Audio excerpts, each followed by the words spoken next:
Well, let's go back to what we were just discussing. Okay, cool. It does strike me that, well, I don't actually like talking about generations so much, because I feel like when does a generation begin and end? And we have all these Gen Z, Gen X, all this baby boomer stuff, and I know that it's useful, like sometimes, to generalize in that way, but I'm not sure that it's altogether helpful, because many of us have lived through several times and we carry those times in us, but we're also living in the present and we've been transformed by the present. So to be put in a time that belongs to you seems not quite right. But you were saying, or one of the things I remark upon is the free way in which you read radical feminism from the past, and how very different that is from what we're seeing now under the name of radical feminism. And I feel like that the history of radical feminism has been forgotten, displaced, erased in the name of a radical feminism that has become obviously trans-exclusionary and very narrow. So when you look back, when you read some of the early feminist writings, what is it that you look for? What are you seeking to find, or what are you surprised by? I think what I'm seeking to find, the reason that I'm interested in perhaps the radical feminism of the past is an analysis of, I think the radical feminists of the second wave had a really strong analysis of violence and the mechanics of gender-based violence, which they would have termed male violence against women. Right. Because, when you look at what radical feminism or trans-exclusionary feminism defines itself by now, it's not just trans-exclusionary, it's quite trans-focused. Right. And particularly, I think, as a trans woman, and you realize that you're at the center of this imaginary where all of these displaced anxieties about male violence are like visited upon you. And then what's odd is I look at something like here in the UK, where the focus has been so in public discourse, feminist discourse, on trans women, and now we're perhaps starting to have this big cultural conversation about misogyny amongst teenage boys, Andrew Tate, and this rise in violent misogynist crime. Yes. And I think neither the kind of light millennial pink consumerist internet feminism of 10 years ago, nor the trans-exclusionary radical feminism really have any answers for this crisis that's going on of endemic misogyny. And so for me, I was very interested in going back to a time where that was the focus, as unpalatable as it was to a patriarchal culture. Yes. And so, I was saying, whilst I may have quite strong disagreements with someone like Andrea Dworkin or Catherine McKinnon or Kate Millett, I became interested in, well, these are feminists that had an analysis that was actually about violence and not about displacing it onto minority groups who are disproportionately affected by misogynist violence. Yeah. McKinnon allowed us to see rape differently. Even Dworkin did, although maybe less clearly than McKinnon, or more ambiguously. But McKinnon gave us a way to think about the organization of masculine power in violent ways, so that we needed to see, but we needed to ask the question, how is society being organized, not what anatomical part do you have? How does the anatomical part get invested with social power, become an instrument of social power, sexual power, domination? And we were constantly being asked to put the body in context to understand how it's interpreted and organized. That's what radical feminism did. Because, remember, they were also feminists who said biology is not destiny, right? They didn't want to be reduced to their parts. And they weren't about to reduce men to their parts either. Men that they assumed had parts, or trans women that they assume have parts. But the problem, of course, is that we see a resurgence of biological reductionism, and we lose the entire analysis of power, power and domination both. The trans woman imagined is kind of a displacement of something else. And I remember one thing from Dworkin that I found very helpful in her book Right Wing Women, where she looked in the US at, and it's very relevant to now given how many women voted for Trump, but she was looking at the anti-lesbianism and the similar myths of predation about lesbians spread by right-wing women in the 1970s in the US. And she said that her argument was that violence against women is so often in the most intimate sphere. It is husbands, fathers, brothers, and that is such an intolerable reality that for some women it becomes easier. She, in typical Dworkin style, so hyperbolic, sort of says that to stop women from rising up and killing their own husbands and brothers and fathers, they have to displace their rage onto remote targets. And the examples she gives are Black people, Jewish people, lesbians in the 70s. And I would argue that trans people and trans women in particular are kind of just a modern successor to that. Yes. I think for me, understanding, it's easy to kind of dismiss it as bigotry or hate, but to also understand there is usually something that is people feel they are defending when they are that energized by a regressive cause. That's right. And I think for me it was much more, as a trans woman who was often had these kind of, someone who did work publicly and has certainly received my fair share of hostility for that, it actually is more comforting to me to try and understand what might actually be driving this in terms of patriarchal trauma. Yes. And I think for me, again, looking at a breadth of feminist history gave me more of a perspective on that than just writing off the entirety of the past, which is, I think, what we were talking about, this idea of the tendency within feminist intellectual history to kind of to separate people into generations and then to kill off the previous generation of feminists, like matricidal instincts, because and I suppose that's because I still think people think being a good feminist is about being a good person rather than it being an intellectual tradition. And for me, feminist doesn't mean good person. I think that's quite important. No, I think that is quite important. I'm interested in this idea of a patriarchal trauma that resides in the midst of patriarchal institutions that many cis women are compelled to defend. So if you're defending that institution and it's also the site of your trauma, your reaction to it, your rage, your wound, all get displaced somewhere else because you don't want it to become the ground for a full-scale critique or dismantling of the patriarchal structure. Then you really become, a Dworkin-style radical feminist, right? So in order not to become Andrea Dworkin, you must displace your rage and your vulnerability elsewhere. And I think that's a really good analysis. I have to say that when people come at me, actually either on the question of gender or the question of Palestine, and they're very aggressive, and they tell me that I'm hurting their children, or I'm hurting children generally, that I'm a danger in society. I find that the only conversations that tend to work with those people are initiated by my question, talk to me about what it is you fear. Like if I just ask people to talk about their fear. So on a different topic, I had a woman come up to me in France and say, I'm terrified you're going to harm my children. I said, in what way would I harm your children? Well, they respect you on gender, but now I'm worried that they'll listen to you on Israel-Palestine. And I said, well, your children probably can make judgments about what they like and don't like about what I say. Like I agree here and I don't agree there. Like, that's kind of what we do.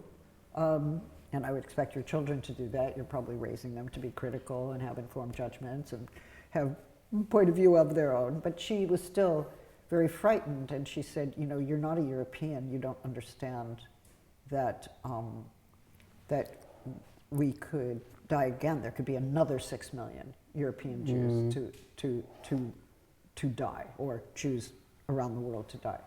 And I said, look, you can say I'm not a European. Yes, it's true, I'm from the United States, but if you don't think I come from an acute Holocaust history, you're making a mistake. If you don't think I studied the Holocaust for most of my first 30 years, and that was part of my Jewish education, and that I didn't listen to the stories about my family being slaughtered from my grandmother, you're making a mistake. I said, can we have a coffee? At which point, you know, she started to weep. And her friend said, Butler asked you for coffee. Are you going to have the coffee or not going to have the coffee? And I said, okay. But it was a kind of meltdown. It was like a meltdown moment. And I asked her if I could give her a hug. And her friend said, take the hug. You know, I did, finally. We didn't have the coffee, finally, unfortunately. But it was like a little bit of a breakthrough moment. And I've also had it, I think, on questions of gender, where Christians, Christian nationalists in various countries get really worked up. They're not just anti-trans, they're anti-gay parenting. They don't want their children to become gay. They don't want them to read any literature on gay, lesbian, feminist, or trans stuff. Non-binary stuff, nothing. And in those cases, I actually have to point out that there's a Christian doctrine of love that they might consult at such a moment. That they could still remain Christian, as many progressive Christians do, who embrace all kinds of communities that are being denounced by institutional religions, especially on the right. So, but it's very hard to make that connection. But I find that finding out what they fear and reminding them that their own religious tradition gives them another option sometimes opens something.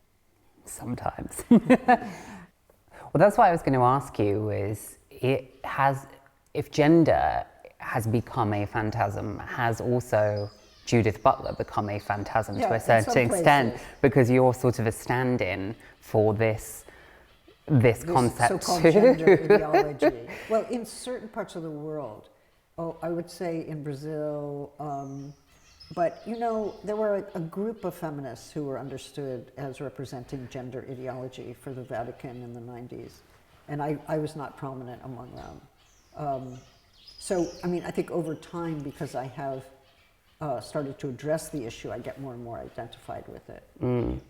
How does that feel? Because I think you chose to be an academic and a feminist philosopher, and obviously the career and the profile that you've ended up with is probably, I mean, at certain turns you may have leaned into it, but it wasn't something that you would have set out to, or any of your colleagues, for example, at the University of California would probably expect for their career. Do you feel that, actually that's a question that I'm interested in, is like, do you feel that there has been an element of where you decided, I'm going to have to step into this role because it's being created for me? Yes. Well, first of all, let me say that I live to the side of the phantasm that maybe I am. So even if Judith Butler has become a phantasm, I'm not in that all the time. Right? Yes. I'm going about my business, I have my friendships, I have my, I have my life, and I have my academic work that no one's reading, but that I love working on, and I haven't given that up. So my actual life is much more complex than these moments in which I emerge as a phantasm. It's like, oh, there's that again. But it's not me. Yeah. So maybe that's sort of like the difference between, you know, what's in the written form or what's a position and then what's the person. So for me, it's really important to hold on to my life, Yeah. separate from my name, and that gives me a lot of space to breathe and move and enjoy things. I imagine that there aren't are there that many perks that come with the name? It's not, because I think it's a certain form of like notoriety, but I don't know if there's any benefits. You don't get to jump the line at a restaurant because you're Judith Butler. Yes, I do get to jump the line. Definitely. Well, I'm glad. I'm glad there's I definitely. you're getting burned in effigy. I get a lot of perks. No, but there's also a fandom base, which is complicated, and I don't always love. But no, I think that that for the most part, I have benefited in all kinds of ways. Yeah. But look, the main point is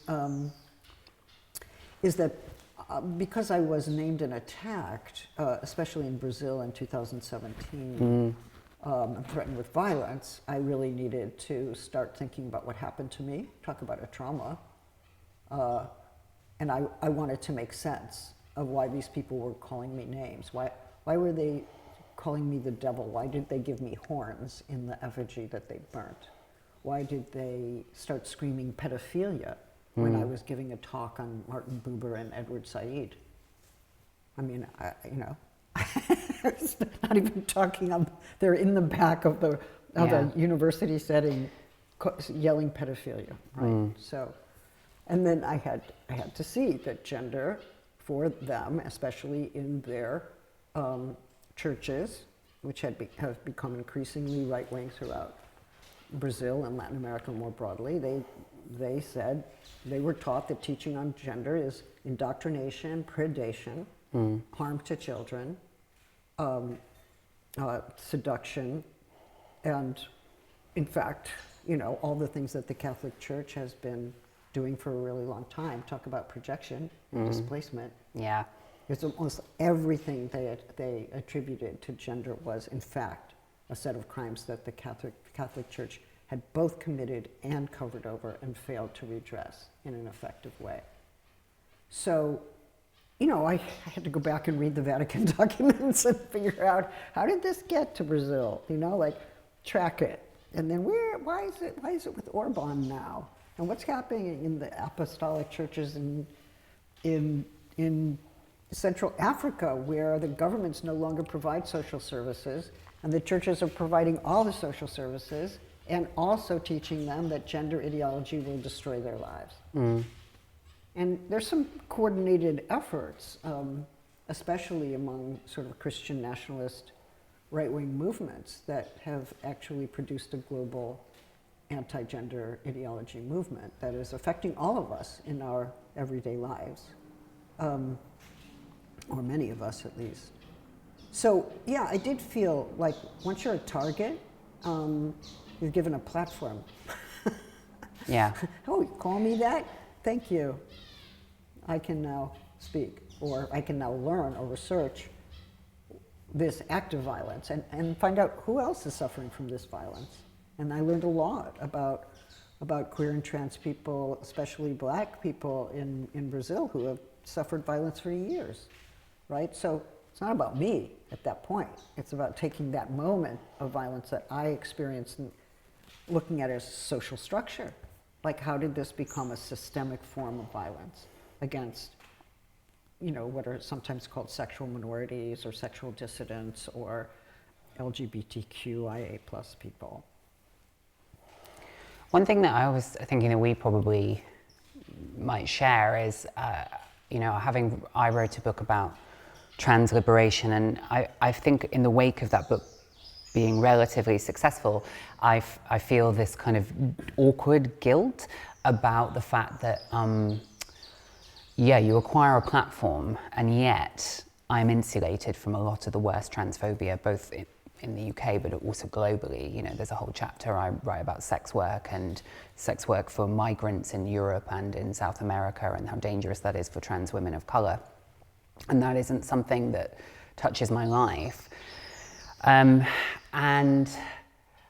I think in some ways, the more that I get a platform for the kind of discursive work that I produce, the more of a responsibility I feel in private to engage in some kind of real world activism, no matter how small. And one thing that I think maybe people who only know you through your published work wouldn't know is that you've always been around activist circles. What for you is the relationship between real world activism and, you know, the academic or analytical standpoint? Yeah, it's interesting. I think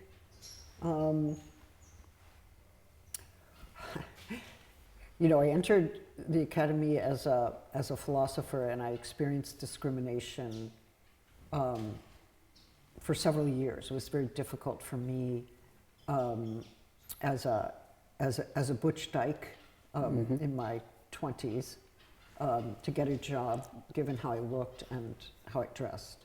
And there was just very clear discrimination, horrible things said, you know, reported to me from meetings and the rest. It was, and I did join some lesbian, gay, human rights organizations, and I started, so the minute I got an academic job, I was also in an activist setting. So I was affiliated with certain groups in Washington, D.C., and then International Gay and Lesbian Human Rights Commission, and then I joined the Center for Constitutional Rights in New York, and then Jewish Voice for Peace, which I'm still doing, active in the Academic Council. There's no way I'm not going to be. I've been a kind of an activist since I was a kid. You know, I was trying to tell somebody yesterday. I grew up in Cleveland, Ohio, and I remember the Kent State shootings and the police coming down against protesters, which we're now seeing again. Not murders right now, but maybe soon. But certainly police violence against people who are protesting principled positions, on the basis of principled positions. So I think that I've always had that. It feeds into some of my academic work, not all of it, and I'm always doing it to the side. And I'm aware that the conditions of my work and the conditions of my existence, including my rights to adopt my kid, depended on social movements changing the law and making my life possible. So, you know, and I became an advocate for nonviolence and wanted to explain what that means, although apparently increasingly unpopular position on the left for some reason. And so, yeah, it's just always been a part of my life. It's not exactly a decision, it just comes with me. Yeah, I think for me, I think I continue in I wrote a lot about the importance of friendship and its relationship to politics in my second book, because I really wanted to kind of document in my public work the fact that for me, I think so often what I struggle with, perhaps particularly as someone that I actually don't feel like gender is a huge focus of my curiosity at this point in my life anymore. I think it was obviously like for many years up until when I transitioned, it became preoccupying, and then, I mean it is, but not in the sense that perhaps is assigned to me, but this idea that I'm deeply invested in an ideology of some kind. In fact, I feel quite agnostic about a lot of ideas about gender, more so than perhaps I did when I transitioned. Yeah, that's interesting. That's kind of great. Right? Yeah, I think so. I mean, I think because it's something you live and breathe, and it changes. I mean, even the fact that I think post the age of 35, and it will continue. You know, your relationship to gender changes with age. It changes with life experience. But one of the things that I find difficult about, you know, at times feeling somewhat ethically and morally compelled to talk about trans people in particular, but gender, you can't really talk about trans people without talking about gender more broadly. And I think I've become interested in this question of violence and gender again. So it is still gender, but with a different lens.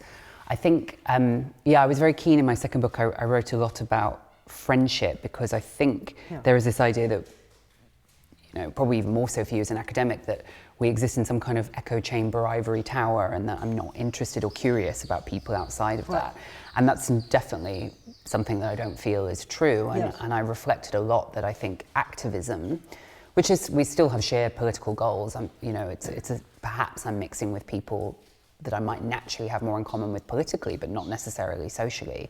I think those meeting points have become more of interest to me. Yes.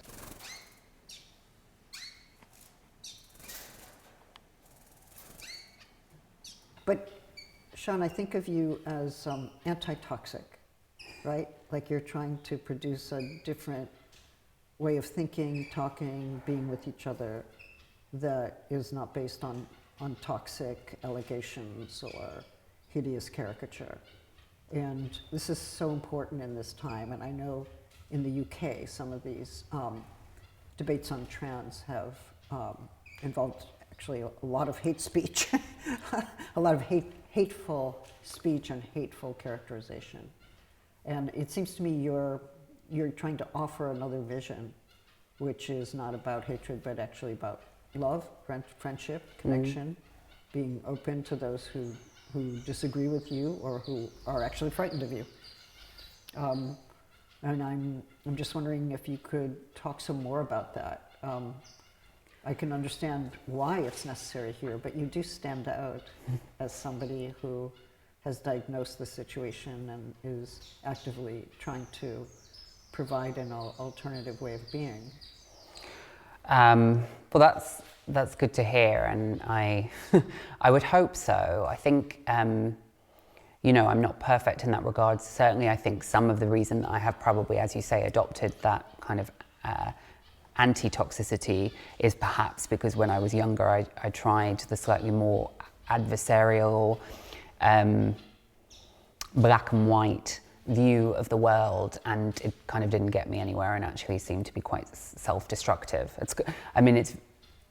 It's that kind of old adage of someone like Martin Luther King, who said that he just found love easier to bear than hate. Yes. That it for me as an individual is quite selfish, that I find it's quite poisonous to my work, to my mental health, spiritual health, whatever you want to describe it. I think the other reflection I have on that is that being a trans woman, and I'm not alone in this, it is literally any trans person, but trans women in particular in public life, whether it's in social media influencing, modeling, you don't even have to be an expressly political actor, Sarah McBride in the US, or any trans woman really that acquires any degree of public attention is, I have certainly being in that position, seen, read, heard things about myself that are so dehumanizing. Yes. And so, it's like encountering another, like a sound like Naomi Klein, like a doppelganger that is not me. Yes. And is essentially a sort of folk devil. Yes.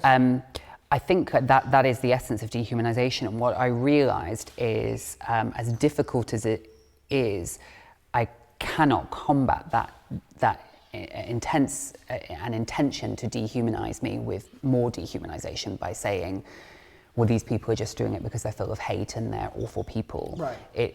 It's unsatisfactory on some level to me as someone that I would think tries to be curious about other people.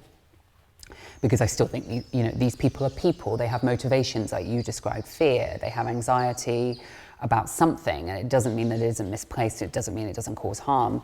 But I think for me, constantly, and it's work as well, because I wouldn't pretend this is easy, and it's not about becoming completely detached from the urgency of resistance and fighting back. But definitely for me, I think a kind of commitment to always retaining a view of shared humanity even with people who hate me is part of how I think and act as a political being, because I just don't think we're going to win, and I want to win, and by win I guess I don't mean win in the case of some kind of gender ideology. I mean in terms of the cause for human freedom. Yes. And I don't think that's possible unless there is a sense of profound human dignity. We're existing in a time where, and I think what has happened in Palestine has demonstrated perhaps to people who, a wider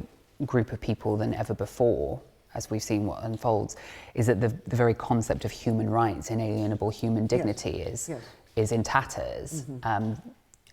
But that doesn't mean that it doesn't and ought not to exist. Yes. And that there should be, and I think it begins, obviously it's enshrined in law and protections, and it should be upheld in the traditional way that we think of human rights.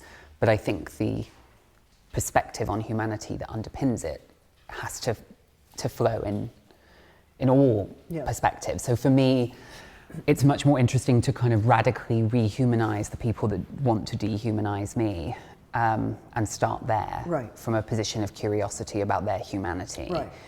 And that sounds very noble. It's not always the easiest thing to do. No, it's a struggle, but I think it is.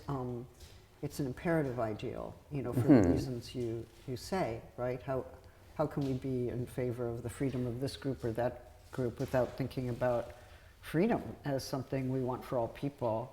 And if that's what we want, then what are we saying about all people? Or we're saying all people have that capacity, or and they also perhaps can want it for one another. Right? That's the hardest thing. Like wanting what you want for yourself, for the other.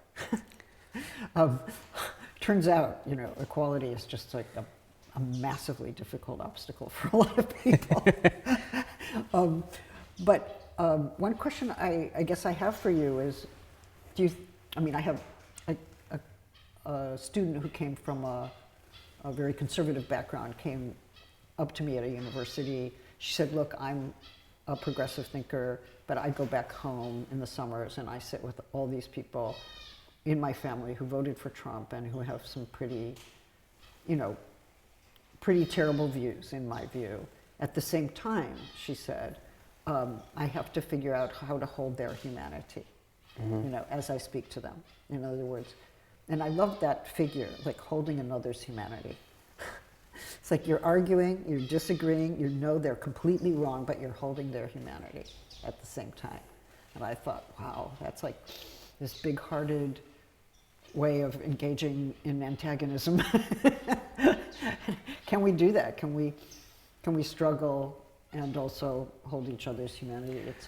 It's a hard one. I think it's hard, but I've been quite inspired. I remember hearing a talk by Toni Morrison that she gave many years ago, where she said, she had read a lot of slave owners' diaries because she wanted to understand the impact that slavery had on those who dominated the enslaved, that she believed it was such a disfigurement of humanity that it disfigured those who benefited, indeed. Which I believe. I believe too. And to me, that was quite inspirational in the sense that no one would say to Toni Morrison, if you don't have any curiosity to know what was in the minds of a slave owner, then that would be fair enough. Yeah. But all the same, I think that, it's there in her work and the legacy that she left, which has been very inspirational in my own work. But and it returns to this question of gender. To me,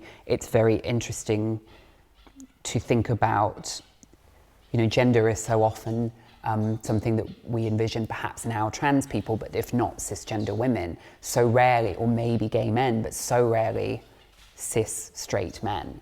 And for me, the idea of the harm that gender or gendered socialization and masculinity does to the man, to the patriarchal man, and what parts of that person are disfigured spiritually and psychologically by this system, is how I think we begin to even unpick the violence of misogyny and sexism. And it remains sort of very uninterrogated, I think, or only goes so far. There's a very huge lack, for obvious reasons, of political will to truly unpick it. And And so, yeah, so to me, I think, yeah, I guess holding someone's humanity is retaining I suppose another way of putting it would be retaining a curiosity. A curiosity. It's a really interesting way. Yeah. It seems to me you're thinking about forms of love. Mm-hmm. Can you talk to us about love? Like, what's divine love? Divine love? Yeah. Well, what's spiritual love? Well, yeah. It's interesting because earlier on you talked about reminding people that perhaps come from the more right-wing end of the Christian conservative movement, reminding them of love in their own religious and spiritual tradition. I think for me, I grew up Catholic, was fervently so for a little bit in my teens, and then for obvious, well, not necessarily for obvious, but for the reasons you might imagine, that fell away in my like late teens and early 20s as I came out as queer and then trans. But for me, I think when I wrote a book about love because I was interested in, I had written a book about trans liberation and about the ways in which trans people are often marginalised or made problematic politically and materially. But one of the ways in which I guess being trans had scarred my own life in this culture, in a transphobic culture, it's not inherent to being trans, was this feeling of being unlovable. And that's often where, my starting point was, and I looked at it with regards to romantic love, sexuality, but what I kept coming up against was this idea of how does one heal from this sense of being unlovable. Yeah. And I did a lot of intellectual research, as I often do, over-intellectualize a profound emotional problem.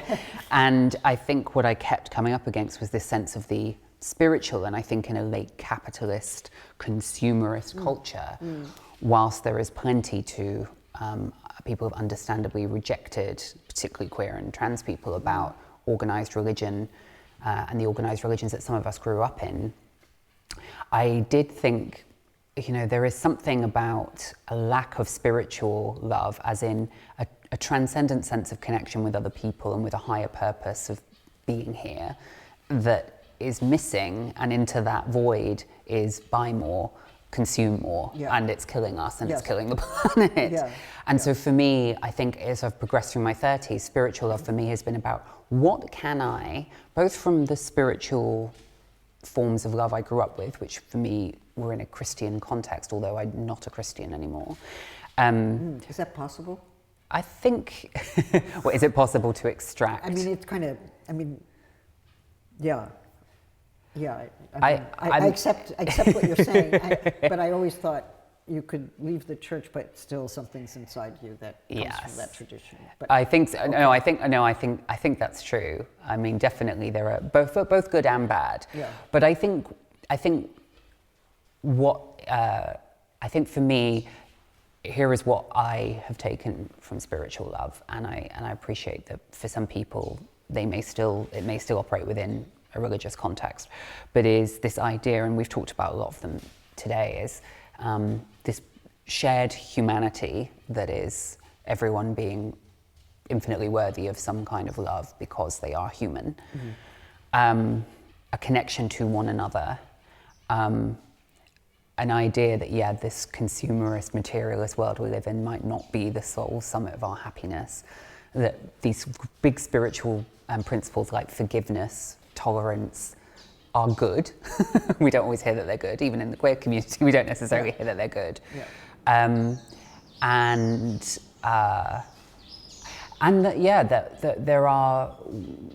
It is both good and natural for us as human beings to be selfless, to care about one another, even when it's of no worldly, material, capitalist benefit to ourselves. And so for me, that's getting to kind of an approximation of what I think spiritual love involves. And then other than that, again, it feeds into the hope thing, is that for me, reclaiming a sense of a spiritual life, which for me can, look like meditation, it can look like contemplation, is also a way of coping with the reality of the world in which I find myself, and retaining hope, particularly in the face of huge macro events that at the individual level I know I'm powerless over. Yeah. And there's a lot about individual powerlessness in most spiritual traditions, Yeah. and confronting that reality, but not being defined by it. Yeah. So that's, in a nutshell, I think. I think when I was younger, I wanted to understand identity, and I was also skeptical of the categories of identity. Would they capture me? Would they be a new prison? Would I be liberated by them? But then in recent years, I've decided that that identity, when you say I'm of this or I'm of that, you're actually asking somebody to regard you a certain way or to ask you some questions about who you might be. So for me, identity is a point of departure for a larger conversation. Okay, tell me your story. Like, how'd you get there? What does it mean to you? How has it shifted? Where are you going with that? You know? And then you get to know the person. So I think about identity as the point of departure for a story, or a point of departure for a conversation, but not a kind of self-enclosed moment, like, this is who I am. Like, I'm firmly this, and I'm encased in this, and I'm defended against everything outside of me. It's like, so when a kid comes to their feminist mom, and I can't tell you how many feminist moms have come to me with this, when the kid who the feminist mom thought was their daughter comes to them and says, I want you to call me by this masculine name, and I'm in the midst of going through a transition and would like to be treated as a boy, right? So the feminist mom comes to me then. It's like, hold on, I have to call Judith Butler. It's like, what is happening? I built this world so that my daughter could grow up and be a happy woman, and now she's not really like living in the world that I produced for her. Like, how ungrateful. And I say, well, maybe you need to ask this person, your son, what's happening? Like, how are they feeling? How have they felt? What kind of journey are they on? Where are they? What are they thinking? Ask them to talk to you, right? It's like, it's an invitation. If that kid comes to you and says, call me this, and I am this gender, it's an invitation. Like, are you going to recognize me in the terms that I'm offering to you that feel right to me? Or are you going to stay with terms that feel right to you but efface me? And if you love that child, you open to that child, to what they are saying, and you listen and you allow yourself to be transformed by what you hear.